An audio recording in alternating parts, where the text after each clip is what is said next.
A capital americana, estamos com, portanto, 8 horas 30 minutos da manhã, temos o sol a brilhar, mas faz muito frio. Neste momento lá fora estamos com 0 graus centígrados. Portanto, 8 horas da manhã, 0 graus centígrados aqui na capital americana e, portanto, faz frio. Mas parece que vai aquecer um pouco, o sol está a brilhar, o céu está limpo. Vamos a ver, esperemos bem que sim.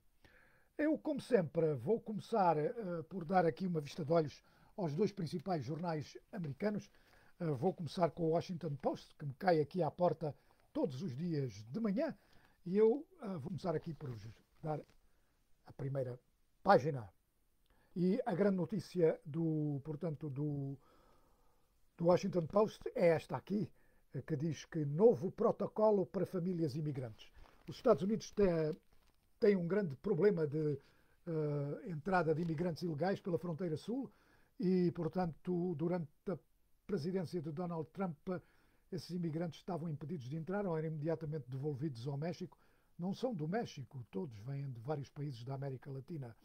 De qualquer maneira, segundo esta notícia, a administração Biden vai dar, portanto, 72 horas para se processar esses imigrantes e imediatamente famílias soltá-los. E eles esperam de processarem cerca de 500 famílias por dia. Politicamente, isto vai ser um problema para Joe Biden, principalmente quando os números começarem a aumentar no verão. Depois, a outra grande notícia aqui é sobre a economia e é uma notícia interessante, portanto, é esta aqui, que diz que, portanto, perspectivas melhores da economia aumentam a oposição a uma lei de incentivos económicos. Portanto, o argumento sendo que, como há melhorias, não há necessidade de gastar tanto dinheiro. Depois, aqui em baixo, temos uma notícia trágica, uma reportagem trágica. Torturado na Síria, escolheu regressar. Isto é a história de um refugiado sírio, como podem ver, um homem, portanto, bem marcado, vê-se pela sua cara. Ele foi torturado na Síria, depois saiu para a Europa, onde falou várias vezes sobre os casos de tortura que sofreu e, e passou, e depois, misteriosamente, escolheu regressar à Síria. Escolheu regressar, desapareceu. Portanto, uma reportagem trágica sobre esta personagem. Depois, na página metropolitana aqui do Washington Post, pronto, a região, a secção do Washington Post que cobre aqui a região, a notícia principal é esta aqui, portanto, em que diz que é uma questão que tem sido a ver muito mencionada, que é as escolas privadas de DC têm menos regras e, portanto, oferecem mais normalidade às crianças. Isto, portanto, no que diz respeito ao regresso às aulas, portanto, as escolas privadas não têm que obedecer a muitas das medidas de biossegurança impostas pela administração de DC e não só, nos Estados também, pelo que têm estado, portanto, a receber muito mais alunos do que as escolas do ensino público. Depois temos aqui uma notícia interessante. Ontem, como alguns dos ouvintes devem saber, a Câmara dos Representantes adiou uma sessão de trabalho por haver receios de uma nova tentativa de invasão ao Congresso. E o título é bem elucidativo do que é que se passou. No Capitólio, a ameaça prova ser uma miragem. Nada se passou. Claro está, como seria de prever. Enfim, depois, na secção Style, como eles chamam, temos aqui um tópico interessante, que é sobre o que está na moda.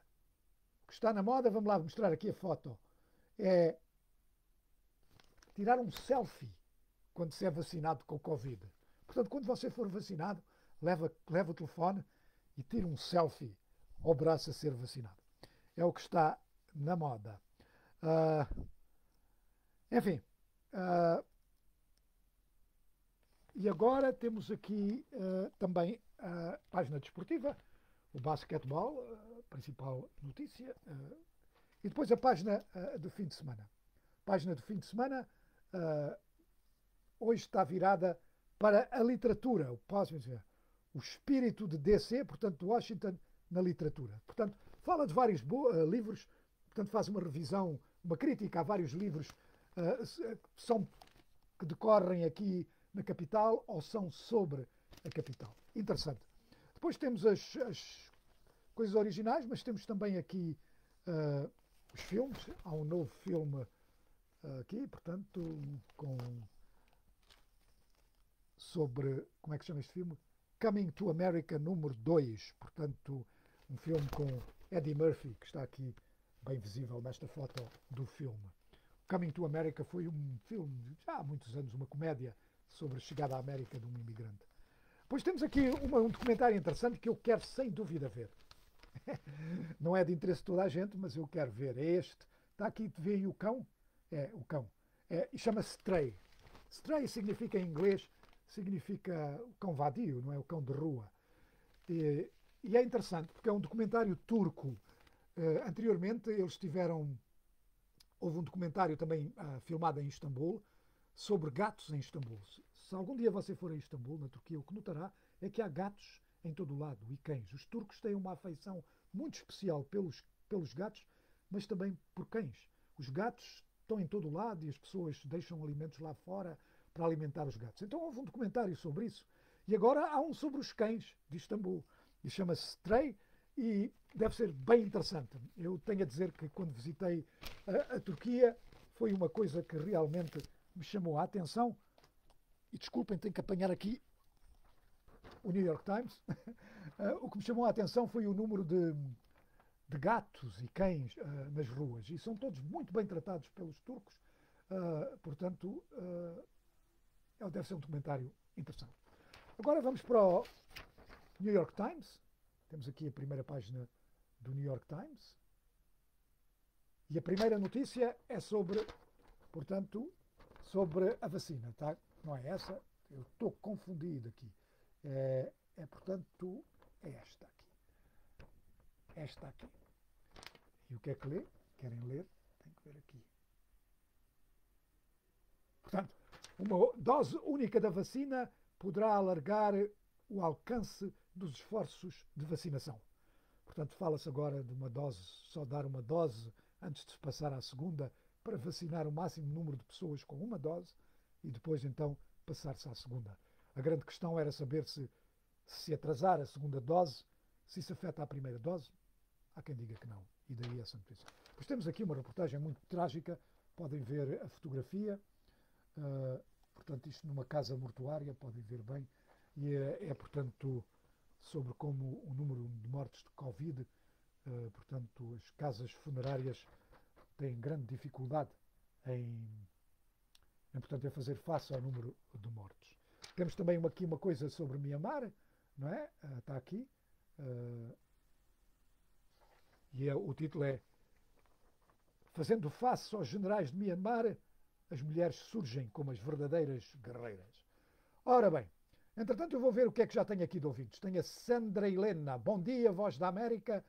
Obrigado. Pois tenho aqui o Eudino Lu. Nem a Sandra nem o Eudino me dizem onde é que estão. Sandra, onde é que você está? E o Eudino Lu, onde é que você está? Temos o Mamad Iqbal Daoud, ele é um regular aqui, é um da casa e ele está em Climane. Temos o Pemba Nguiamini, estamos juntos. Pemba Nguiamini, onde é que você está? Também não diz. Depois temos o Edu Cibide Edu, boa tarde João Santa Rita, boa tarde Edu. Temos o Léo,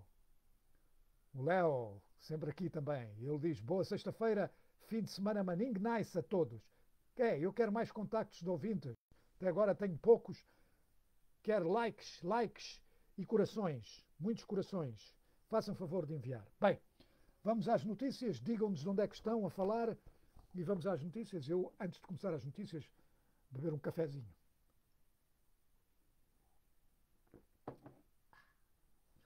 Bem, vamos às notícias. E vamos começar com o Papa Francisco. Chegou hoje ao Iraque para uma visita histórica de 4 dias a este país afetado pela guerra e conflitos internos. É a primeira visita de um Papa ao Iraque, o único país com uma histórica bíblica que não foi anteriormente visitado por um pontífice. No aeroporto internacional de Bagdade, Francisco foi recebido pelo primeiro-ministro Mustafa al-Kadhimi e mais tarde deslocou-se ao Palácio Presidencial para uma cerimónia de boas-vindas do presidente Barham Salih. O Papa tinha hoje programado encontros com autoridades iraquianas, representantes da sociedade civil e corpo diplomático no Palácio Presidencial e também com bispos, padres, outras entidades religiosas da Igreja Ciro-Católica da Nossa Senhora de Salvação na capital iraquiana. Amanhã o Papa, que tem 84 anos de idade, desloca-se à cidade sagrada de Najaf, é uma cidade sagrada para os muçulmanos xiitas, e ele vai se reunir lá precisamente com o principal líder religioso xiita do Iraque, o grande Ayatollah Ali al-Sistana, de 90 anos de idade. Depois vai se deslocar a Mossul, que foi, vá lá, a capital do Estado Islâmico antes de ser retomada por forças americanas e iraquianas. O Papa vai também visitar Erbil, Karakosh e Ur. E esta última cidade é uma cidade muito interessante, porque é uma cidade onde, segundo reza a história, ou pelo menos o mito, é a cidade de nascimento de Abraão. E Abraão, claro está, é uma figura bíblica, mas é uma figura também, portanto, um profeta, digamos assim, reconhecido pelo cristianismo e pelo judaísmo. Portanto, uma figura para as três religiões monoteístas, e o Papa vai estar lá amanhã nessa cidade. O Papa deverá dar também uma missa ao ar livre em Erbil, mas devido às restrições impostas pela pandemia do coronavírus, apenas 10 mil pessoas poderão participar. Tenho aqui mais ouvintes, tenho a Sandra Helena em Cambridge, Massachusetts. Good morning, Sandra. Espero que esteja tudo bem aí em Cambridge. Como é que está o tempo aqui?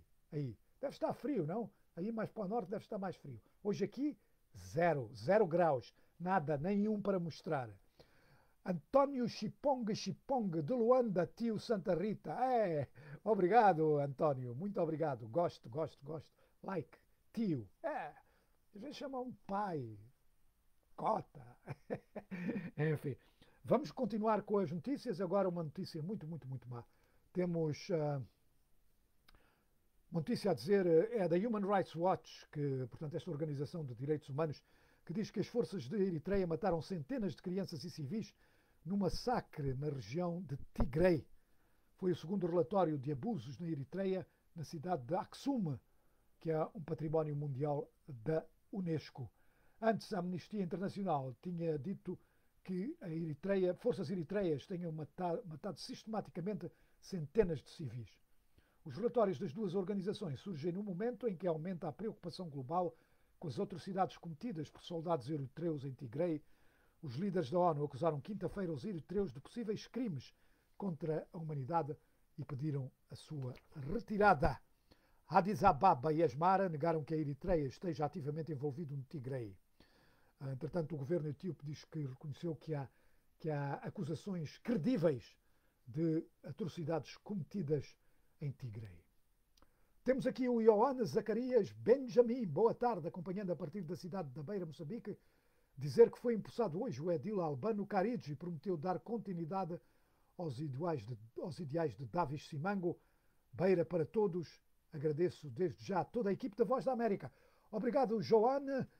Zacarias Benjamin, diga-nos o que é que pensa do novo edil Albano Carige. Eu, francamente, não sei se ele era uma figura muito conhecida aí na Beira. Claro que o Davis Simango era uma figura conhecida não só na Beira, mas em todo o Moçambique, e mesmo não só. Ele foi eleito uma vez o melhor presidente de Câmara, creio que da África Austral, se não me engano. Portanto, diga-nos alguma coisa sobre o novo edil Joana Zacarias Benjamin. Diga-nos se o conhece e o que é que pensa dele. Temos também Ventos Soltos, Guildo Paca, a partir de Luanda. Saudações. O António Chipong diz que me ouve desde 1998, quando tinhas o programa desportivo. Tinha e tenho, António. Ainda tenho o programa desportivo, sai todos os dias no nosso programa de rádio. É de ouvir. Hoje vai lá estar, eu vou estar lá com as últimas do desporto. Aliás, vou falar delas também aqui, se tivermos tempo. Temos o Jorge Correia, um bom fim de semana. Obrigado, Jorge. Não sei onde está. Pemba Ngiamini está em Luanda. Like. Vamos continuar com as notícias. Atenção, Guiné-Bissau. Atenção, Guiné-Bissau. A Organização Mundial de Saúde avisou que é muito elevado o risco de surto de ébola na Guiné-Conakry se alastrar para os países vizinhos, incluindo a Guiné-Bissau. O representante da OMS na Guiné-Conakry diz que já se registaram 18 casos no país, isto, portanto, na Guiné-Conakry de ébola, dos quais 4 casos foram mortais. A OMS disse que uma avaliação aos preparativos aos vizinhos da Guiné-Conakry, Senegal, Guiné-Bissau, Mali, Costa do Marfim, Serra Leoa e Libéria, mostraram insuficiência nos seus níveis de preparação. Nenhum desses países está totalmente preparado para iniciar vacinas contra o ébola, caso isso seja necessário, e, por outro lado, não existem nesses países doses suficientes no caso de se começar uma campanha de vacinação preventiva. Portanto, atenção, Guiné-Bissau. Toca a tomar medidas de prevenção. Cuidado nas fronteiras com a Guiné-Conakry por causa do ébola. Pemba Ngiamina está em Luanda. Jorge Correia em Bruxelas. Bonsoir, Jorge. Ou não sei se falam flamenco lá. Falam flamenco. Jorge, você fala francês ou flamenco? Flamenco, como é que se diz? Tzotzines é adeus. Não sei como é que se diz boa tarde em flamenco. Enfim, ok. Vamos continuar então com as notícias. E falando de saúde, vamos falar do coronavírus. Um grupo de mais de 20 cientistas publicou uma carta aberta, pede uma nova investigação à origem do coronavírus. Diz que a recente visita de uma equipa de investigação da Organização Mundial de Saúde não tinha tido suficiente acesso para investigar adequadamente a possível fonte do coronavírus, incluindo a possibilidade de ter saído de um laboratório. Isto ao mesmo tempo que foi noticiado que a equipa da OMS que visitou a China decidiu suspender, pelo menos temporariamente, um relatório interino sobre o resultado da sua visita. Isto porque há crescentes tensões entre os Estados Unidos e a China sobre a questão. Os Estados Unidos pediram maior transparência na investigação, apelaram à China para publicar todos os dados relevantes e a China quer que a OMS leve a cabo uma missão de investigação nos Estados Unidos. A OMS disse que o relatório final da visita vai ser publicado nas próximas semanas. Bem, enfim, isto ainda vai dar muita controvérsia. Já há cientistas a dizerem que querem outra investigação. Não vai ficar por aí. Entretanto, a África registrou nas últimas 24 horas mais de 329 mortes por Covid-19. Tem agora um total de 105.001 mortes. A ministra da Saúde de Angola, entretanto, disse que o país está a trabalhar noutras aquisições da vacina contra a Covid-19 com fundos próprios, como a vacina russa. Silvia Lutucuta disse que o país está a recorrer na procura a todas as vacinas seguras e certificadas. É bom. Segundo a ministra, além das possibilidades da União Africana, portanto vacinas que vêm através da União Africana, como a Pfizer, a AstraZeneca, Johnson & Johnson e algumas iniciativas da China, Angola também está a olhar para a vacina Sputnik V. Para vocês que são jovens, Sputnik foi o nome do primeiro satélite lançado pela humanidade para o espaço. Chamava-se Sputnik e a partir daí Sputnik generalizou-se. Durante muitos anos, quando se falava de um satélite, falava-se de um Sputnik, mesmo que não fosse um Sputnik. Daí a vacina. Portanto, os russos a homenagearem o Sputnik com a vacina Sputnik V. Ora bem, vamos agora ver aqui se tenho mais ouvintes. Jorge Correia, em Bruxelas. Muito bem. Já falámos dele. Agora vamos falar ainda de Angola. A seca está a provocar a morte diária entre 20 a 30 cabeças de gado bovino na comuna de Quimina, na Baía Farta, na província de Benguela.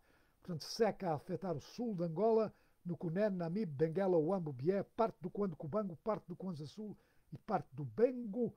E o diretor municipal da Agricultura, Pedro Candangombo, disse que a região conta com um potencial de mais de 85.000 cabeças de gado bovino, mas devido à falta de água, os animais estão a morrer. Ora bem, mais um ouvinte aqui. Temos aqui o Besna Tonhar. Boa tarde, bom fim de semana, bom final de semana a todos. Ele está em Dakar, no Senegal. Boa, Besna Tonhá, Senegal. Nunca lá estive, gostava de visitar. Dizem que Dakar é bonito, não sei. O que acha, Besna Tonhá? Diga-nos. Dakar, vale a pena visitar? É bonito? Sei que tem boas praias, já vi fotos. Cidade em si, não sei. Diga-nos qualquer coisa, Besna Tonhá. Entretanto, ainda nas notícias, mais de 50 especialistas da ONU aguardam por vistos humanitários criados há 3 meses por Moçambique para poderem entrar no país e ajudar a resolver a crise em Cabo Delgado. Portanto, os especialistas ficam à espera dos vistos, 3 meses e meio, é a burocracia. E materiais de saúde, abrigo ou outros itens de apoio estão a demorar quase 3 meses para as alfândegas libertarem os mesmos. Portanto, o relatório da ONU não fala de burocracia, usa um termo muito diplomático que eu tenho que me lembrar para o futuro. Fala de desafios administrativos. Ora bem, é o que a gente chama de burocracia. Desafios administrativos. Convém não esquecer, é uma palavra boa, diplomática. Ora bem, entretanto, vamos para o Médio Oriente. Os Estados Unidos avisaram que poderão retaliar após um ataque quarta-feira contra uma base americana na província de Anbar, no oeste de Iraque, em que um civil morreu de um ataque de coração. Entretanto, a coligação liderada pela Arábia Saudita, que combate os Houthis no Iémen, disse ter interceptado 6 drones carregados de explosivos destinados a alvos na Arábia Saudita. Os 6 drones eram dirigidos a Khamis Mushaita, no sul da Arábia Saudita, perto da fronteira com o Iémen. Um porta-voz dos rebeldes Houthis disse que efetivamente foram lançados ataques, que 3 foram lançados de madrugada, 5 outros durante a tarde e que tinham atingido o aeroporto internacional e uma base aérea na zona de Khamis Mushaite. Os Houthis disseram também ter disparado um míssil e atingido um complexo da companhia petrolífera saudita na cidade de Jeddah, no Mar Vermelho. Não houve confirmação das autoridades sauditas. Ora bem, no Myanmar, um manifestante foi hoje morto em confrontos com a polícia em Myanmar. Na quarta-feira houve mais de 30 mortos em confrontos. Portanto, isso, as notícias. Vou agora ver aqui o que é que está a bater. O que é que está a bater? What's trending? O que é que tem muitos likes? Muitos corações. Muitos corações. Vamos lá ver. É a Mayra que me faz isto. Ela tem sempre a gentileza. É essencial saber o que é que se está a bater nas redes sociais e na internet. E ela começa hoje com a página da internet da Voz da América, voaportuguês.com. O artigo que está a chamar a atenção dos leitores é: Revus completam 10 anos e dizem que a luta continua em Angola. Pois é, faz 10 anos que o grupo de jovens angolanos se autodenominou de Movimento Revolucionário, lançou protestos em manifestações numa altura em que isso era praticamente inexistente e de alto risco em Angola. Foram atacados, agredidos, foram também alvo de ações judiciais, como o conhecido processo dos 15+2, que os tornou conhecidos na gíria angolana como os Revus. Veja os detalhes. Eu só quero recordar que, na altura, ainda era presidente o José Eduardo dos Santos, descreveu os Revus como jovens que falharam academicamente e, portanto, que não mereciam credibilidade. Vá lá ler a nossa reportagem. O Angola Saúde em Foco esta semana vai responder às suas questões sobre a saúde da mulher com a doutora Nádia Camati. Não se esqueça, vá lá, ouça o nosso programa de rádio e depois vamos pôr isso também na internet para os ouvintes verem. Nós temos agora todos os dias na nossa página, portanto, do Facebook, VOA Português, onde vocês estão-nos a ver. Temos todos os dias uma pergunta, um tema, uma pergunta para os ouvintes participarem, irem lá e participar. A pergunta nas nossas redes sociais é: o presidente Filipe Nyusi manteve as principais medidas restritivas anunciadas a 4 de fevereiro em relação à prevenção da pandemia da Covid-19, com destaque para o recolher obrigatório que se verificou na região metropolitana de Maputo, mas autorizou o regresso às aulas presenciais a todos os níveis. Qual a sua opinião? Concorda e porquê? Já temos lá algumas respostas. O Afonso André Fox: o maior investimento do país é a formação do próprio homem. Uma vez que os Estados paralisam com este processo e estarão a prejudicar-se porque não terão homens capazes de dirigir os mesmos por falta de formação. Dou uma nota positiva ao presidente Nyusi por tomar esta posição. O Joaquim Couto disse que devia esperar um mês para poder vacinar. São alunos que voltam para casa numa situação de alto risco. O José Cumbano, que relevância teria, a minha opinião, do grupo de pessoas após a decisão do chefe de Estado? Voz da América, a decisão do presidente é de cumprimento obrigatório e não abrindo, por conseguinte, espaço a opiniões. Ora bem, José Cumbano, muito negativo aqui, mas de qualquer maneira é bom saber as opiniões, mesmo que o presidente não faça sobre isso. E quem sabe, pode ser que entidades do governo estejam a ver as opiniões. Eu creio que sim. E dar opinião é sempre bom. Bem, tenho aqui mais um ouvinte, Sebastião Domingos Simão. Bom dia, companheiro. Já estou ligado ao programa a partir de Lisboa. Paz, paz para o mundo inteiro. Boa sexta-feira, abençoado e bem-aja. Obrigado, Sebastião. Não sei como é que é a situação da Covid aí em Lisboa. Não sei como é que é a situação de confinamento. De qualquer modo, no fim de semana, beba uma ginginha por mim. É ali no Rocio. Ginginha. Não sei se está aberto devido ao Covid. Bem, vamos para o Twitter. 2 cantores estão trending nesta manhã no Twitter. Um é Drake, o canadiano, acaba de lançar o EP Scary Hours 2. O trabalho tem a participação de Lil Baby e menções a Beyoncé, Nicki Minaj e Kanye West.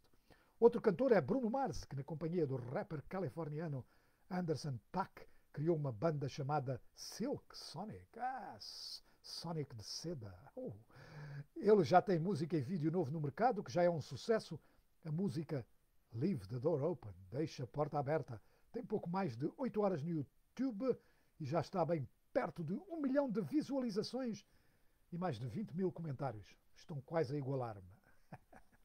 Enfim, a sequela da comédia... Não, vamos para o Google. Não vamos, primeiro, preparem as pipocas e as gargalhadas, porque aparentemente vão haver algumas. Estreou a parte 2 do Coming to America, em português, Um Príncipe em Nova Iorque, a mais recente aventura de Zamunda a Nova Iorque, de Eddie Murphy e Arsenio Hall, com Um Príncipe em Nova Iorque 2, estreou um dia mais cedo na Amazon Prime, nos Estados Unidos.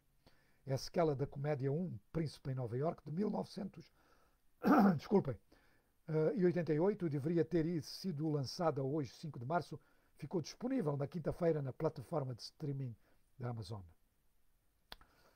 Depois temos, segundo os críticos, o filme começa morno, mas depois surgem as boas gargalhadas com Eddie Murphy e Arsenio Hall nos papéis principais. O elenco do filme traz muitos atores do primeiro filme de 1998, portanto fica aqui a sugestão do cinema de fim de semana, ver um filme que vai animar a sua disposição. Mais de 500 mil de pesquisas no Google são dedicados à estreia de Um Príncipe em Nova Iorque. E querem ver, foi alvo de crítica aqui no Washington Post. Está aqui a foto, vejam lá a foto do príncipe. Olha lá, está aí. E o Washington Post deu-lhe 3 estrelas de 4. Portanto, uma boa crítica a isso. Bem, eu estou quase a terminar. De qualquer maneira, só aqui uma pequena notícia desportiva. Este fim de semana termina o Campeonato Africano de Sub-20 de futebol. Hoje temos a decisão de terceiro lugar, frente a frente a Gâmbia e a Tunísia. E depois amanhã temos a final entre o Ghana e o Uganda. O Uganda, na fase de grupos, estava no grupo do Moçambique. Deu sova a Moçambique, uma surra, 4-1. Moçambique foi-se embora sem uma vitória, sem um empate, isso na fase de grupos. O Uganda passou aos quartos de final, meias finais, está na final com o Ghana. Este fim de semana temos também jogos da Liga dos Campeões de clubes e o Petro Atlético está, o Petro de Luanda, o Petro Atlético está em ação contra o Kaizer Chiefs da África do Sul, Amakosi. É um jogo do grupo C, uma vitória importante para estas duas equipas. Amakosi e Kaizer Chiefs têm 1 ponto ao fim de 2 jogos. Petro Atlético tem 0. Nada. Nenhum para mostrar. Precisa de ganhar, caso contrário, termina a primeira volta sem vitórias. E isso é mau. Portanto, o grande jogo de hoje, o grande jogo do fim de semana na Liga dos Campeões é entre os grandes rivais do Norte da África. O Esperança recebe o Zamalek do Egito, jogo do grupo D. Primeiro está o Esperança está em primeiro com 4 pontos, o Zamalek está em terceiro com 2 pontos. E pronto, estamos a chegar ao fim, amigos ouvintes. Eu quero agradecer a presença de todos. Temos aqui o Sebastião Domingos Simões, que já me respondeu, ele está em Lisboa. Farei isso, companheiro, vou lá tomar a ginginha. Ora bem, ele está em Lisboa e há um local ali no centro de Lisboa, é uma tasquinha pequenina, pelo menos era, não vou lá há anos e anos e anos, mas era uma tasquinha pequenina onde se bebia ginginha. E podia-se pedir a ginginha com elas, com a ginja lá dentro, ou sem elas. Sebastião, faça-me um favor, beba a ginginha com elas. Um abraço a todos que participaram. Eu quero recordar a todos os ouvintes que nós estamos aqui de segunda a sexta-feira no Angola Fora de Horas, um dia diferente, com cada um de nós aqui da Voz da América, com as últimas, uma conversa com os ouvintes. E depois estamos também no Facebook, portanto, VOA Português, para os ouvintes irem lá ver o que nós temos a dizer e o que os ouvintes têm a dizer. Estamos também na nossa página, voaportugues.com. Temos o nosso programa de rádio diário, 1h30, meia hora dedicada à Angola, a meia hora inicial, geralmente apresentada por mim e com a participação do angolano Mariano Bartolomeu, é ele que mexe nos botões, que faz as edições, portanto, essencial figura. Portanto, amigos ouvintes, bom fim de semana, divirtam-se, mas tenham cuidado, protejam-se, porque lembrem-se, quando se protegem a si, protegem todos. Até à próxima e obrigado.